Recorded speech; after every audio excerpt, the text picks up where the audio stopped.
700 करोड़ का लुमिनो industries IPO यानी कि कल 27 अगस्त 2026 को खुल गया है। लेकिन सवाल यह है कि क्या 82 रुपए के भाव पे लुमिनो इंडस्ट्रीज में पैसा लगाना चाहिए या नहीं लगाना चाहिए। ये सबसे बड़ा कंसर्न है, क्योंकि एक तरफ कंपनी के पास लगभग 3150 करोड़ का ऑर्डर बुक्ड है ऑलरेडी, और फाइनेंशियल ईयर 2026 में कंपनी के करीब 160 करोड़ का प्रॉफिट कमाया है, और इसी आईपीओ से कंपनी करीब 337 करोड़ का डेप्थ रीपे करने वाली है। और अगर आप दूसरी तरफ देखेंगे तो रेवेन्यू ग्रोथ उतनी तेज नहीं है जितनी प्रॉफिट ग्रोथ दिखाई दे रही है। कंपनी का बिजनेस वर्किंग कैपिटल इंटेंसिव और रॉ मटेरियल कॉस्ट भी बहुत इंपॉर्टेंट फैक्टर है। तो आज इस वीडियो में हम केवल जीएमपी देखकर बात नहीं करेंगे, हम बात करेंगे कि बिजनेस क्या करता है, फाइनेंशियल कहता है, डेप्थ कितना है, और आईपीओ का एक्चुअल में पैसा जाएगा कहां पे, इसकी वैल्यूएशन महंगी है या सस्ती है, जीएमपी क्या इसका सिग्नल दे रहा है। तो वो सारी चीजें इस वीडियो में हम डिस्कस करेंगे, तो बिना स्किप किए इस वीडियो को पूरा देखना। सबसे पहले ये समझते हैं कंपनी एक्चुअल में करती क्या है। देखो, लुमिनो इंडस्ट्रीज जो है वो एक इंटीग्रेटेड इंजीनियरिंग और प्रोड्यूसमेंट कंस्ट्रक्शन यानी कि ईपीसी कंपनी है, जो एक्चुअल में वो पावर ट्रांसमिशन और डिस्ट्रीब्यूटर सेक्टर में काम करती है। इसके बिजनेस सेक्टर को हम दो तरीकों से समझ सकते हैं। फर्स्ट,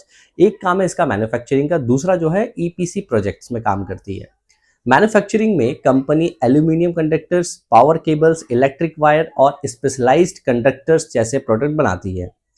इस प्रोडक्ट्स का इस्तेमाल power transmission, distribution, renewable energy, railway communication और इंडस्ट्रीज एप्लीकेशन में यूज होता है। कंपनी के पास हावड़ा वेस्ट बंगाल में 2 मैन्युफैक्चरिंग फैसिलिटीज है और combined L1 aluminium consumption capacity लगभग 40,000 MT है। अब बिजनेस का सबसे इंटरेस्टिंग पार्ट अगर मैं आपको बताऊं तो ये कंपनी सिर्फ केबल और कंडक्टर्स मैन्युफैक्चरिंग नहीं करती है, ये पावर सेक्टर में ईपीसी प्रोजेक्ट भी एग्जीक्यूट करती है।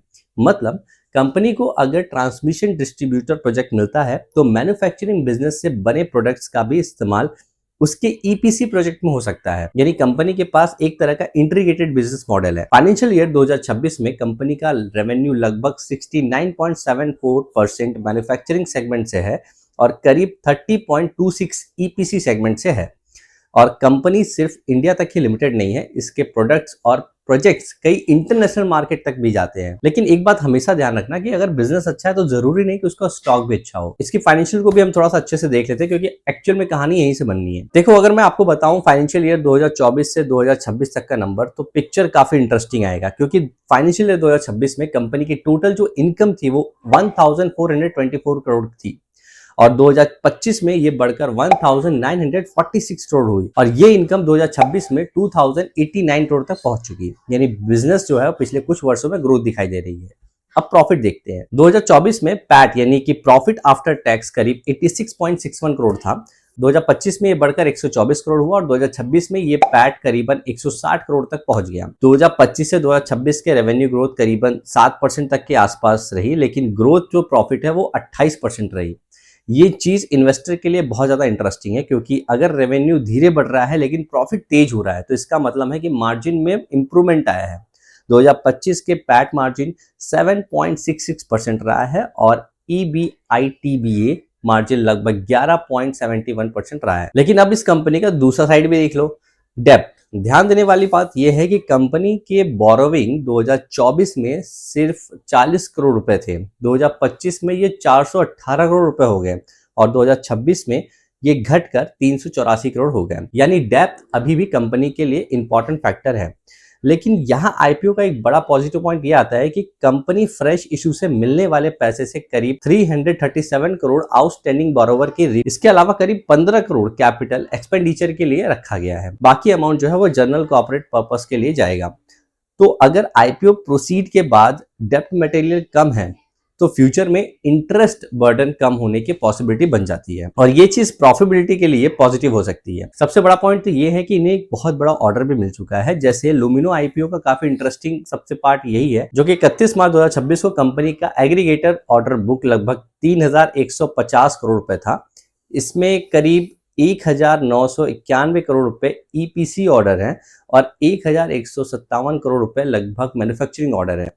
तो अब इसे सिंपल लैंग्वेज में समझिए कि 2026 की रेवेन्यू करीब 2041 करोड़ थी और कंपनी के पास मार्च 2026 में लगभग 3150 करोड़ का ऑर्डर बुक था। यानी फ्यूचर रेवेन्यू विजिबिलिटी के लिए एक पॉजिटिव सिग्नल है। लेकिन ऑर्डर बुक का मतलब गारंटीड प्रॉफिट नहीं होता है। ऑर्डर को एग्जीक्यूट करना पड़ता है और एग्जीक्यूशन में डिले भी हो सकता है। रॉ मटेरियल कॉस्ट भी बढ़ सकती है, वर्किंग कैपिटल में जरूरत बढ़ सकती है, और यही ईपीसी बिजनेस का मेजर रिस्क होता है। इसीलिए सिर्फ 3150 करोड़ ऑर्डर बुक देखकर आप ब्लाइंडली आईपीओ में पैसा लगाना सही नहीं है। अब हम एक्चुअल में आईपीओ की डिटेल के बारे में बात कर लेते हैं। सबसे पहले एक चीज आप ध्यान रखो कि लुमिनो इंडस्ट्रीज का आईपीओ का टोटल जो इशू साइज है वो 700 करोड़ रुपए है, जिसमें से 500 करोड़ रुपए फ्रेश इशू में है और 200 करोड़ रुपए का ऑफर फॉर सेल है, यानी कि ओएफएस। इसका जो प्राइस ब्रांड है वो लगभग 78 रुपए से लेके 82 रुपए पर शेयर है। इसकी फेस वैल्यू अगर अभी आप देखते हो तो 5 रुपए के समथिंग आती है, और आईपीओ जो है वो 27 अगस्त को खुल चुका है और बंद होने वाला है वो 31 अगस्त को, यानी कि 31 अगस्त तक आप अप्लाई कर सकते हो। इसका जो मिनिमम स्लॉट शेयर है वो 182 शेयर्स है। पर लॉट जो शेयर प्राइसेस आ रहा है वो आ रहा है 14,924 रुपीज, यानी रिटेल इन्वेस्टमेंट करीब 14,924 रुपए के लिए एक लॉट के लिए अप्लाई कर सकता है। और आईपीओ का जो टेंटेटिव लिस्टिंग डेट है वो है 3 सितंबर 2026। अब हम इसका थोड़ा सा जीएमपी देखते हैं, यानी कि ग्रे मार्केट प्रीमियम।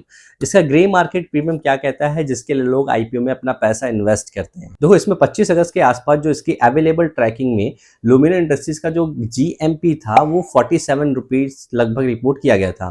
लेकिन ध्यान रहे कि जीएमपी ऑफिशियल एक्सचेंज डेटा नहीं है, ये अनऑफिशियली ग्रे मार्केट इंडिकेशन होता है, जिसमें लिस्टिंग प्राइस की गारंटी बिल्कुल भी नहीं होती है। तो थ्योरेटिकल अगर हम देखें तो लगभग 57 रुपीज तक का प्रीमियम अभी आपका बन रहा है।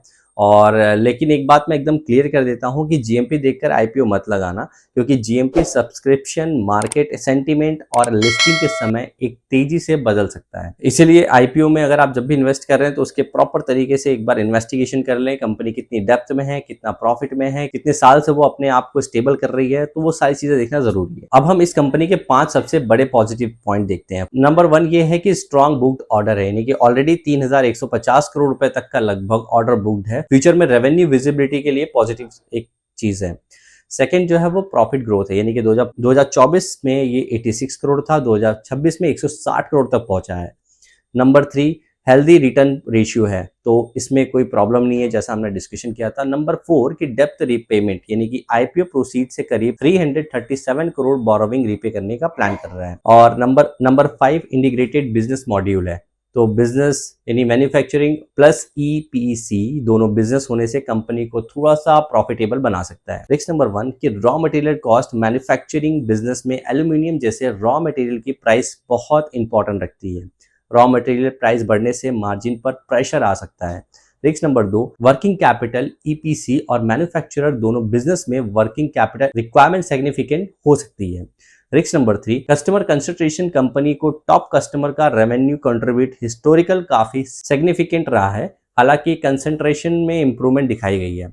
Risk number 4 execution risk, 3150 crore का ऑर्डर बुक्ड है, तभी वैल्यूएबल है जब कंपनी उसके समय पर अच्छा मार्जिन के साथ एग्जीक्यूट करे। Risk number 5 depth history, IPO से डेप्थ रिड्यूशन पॉजिटिव है, लेकिन इन्वेस्टर को फ्यूचर बोरोविंग और कैश फ्लो मैनेजमेंट पर नजर रखनी चाहिए। तो कमेंट में आप एक बार जरूर ड्रॉप करना कि आप जो जीएमपी एक्सपेक्ट कर रहे हो वो क्या कर रहे हो, और आप इस आईपीओ में इन्वेस्ट आप करना चाहते हो या नहीं करना चाहते हो। कमेंट जरूर कर देना, और वीडियो को लाइक करके वीडियो को शेयर जरूर कर देना जो भी आईपीओ लेने के बारे में सोच रहे हैं या जो भी आईपीओ लेने का प्लान कर रहे हैं।